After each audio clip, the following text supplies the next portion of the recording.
નવસારી શહેરમાં પૂર આવવાના આમ તો અનેક કારણો છે, પરંતુ ગધેવાન વિસ્તારની જો વાત કરીએ તો ગધેવાન વિસ્તારમાં ચોમાસા દરમિયાન પાણી ભરાવા પાછળના કેટલાક બેદરકાર લોકો જવાબદાર છે.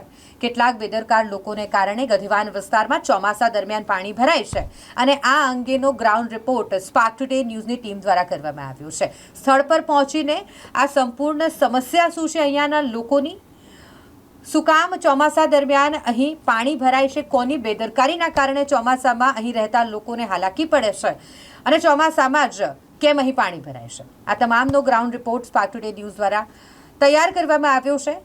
આવો જોઈએ વિશેષ અહેવાલ. નવસારી શહેરના ગધેવાન વિસ્તારમાં આવેલી મચ્છી માર્કેટ કે જ્યાં દર ચોમાસામાં પૂરની સમસ્યા હોય છે. આ વિસ્તારમાંથી પસાર થતી ખાડી સીધી પૂર્ણા નદીમાં મળે છે. તપાસમાં સામે આવ્યું છે કે મચ્છી માર્કેટના કેટલાક કર્મચારીઓ વપરાયેલા બિનઉપયોગી થર્મોકોલના બોક્સનો ગેરકાયદેસર નિકાલ સીધો ખાડીમાં કરે છે. આ થર્મોકોલના બોક્સ વરસાદી પાણીના પ્રવાહમાં અવરોધ ઊભો કરે છે, જેના કારણે આ વિસ્તારમાં પાણીનો ભરાવો થવાની સંભાવના રહેલી છે. આ વિસ્તારના અનેક લોકો પૂરના પાણીમાં પ્રભાવિત થાય છે અને તેમને સ્થળાંતર કરવાની નોબત આવે છે. પરિણામે ઉપરવાસમાંથી આવતું વરસાદી પાણી નદીમાં વહી નથી શકતું. આ સમસ્યા માત્ર પૂરનું જ નહીં, પરંતુ જળચર પ્રાણીઓ માટે પણ નુકસાનકારક સાબિત થઈ રહી છે. સ્પાર્ક ટુડે ન્યૂઝના પ્રતિનિધિએ આ મુદ્દો મહાનગરપાલિકાના અધિકારી સમક્ષ ઉઠાવ્યો.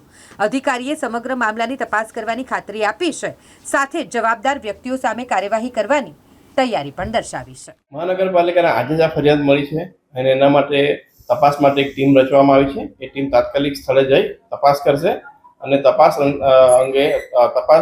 બાદ જે પણ જવાબદાર ઇસમો છે એની સામે દંડનીય કાર્યવાહી કરવામાં આવશે.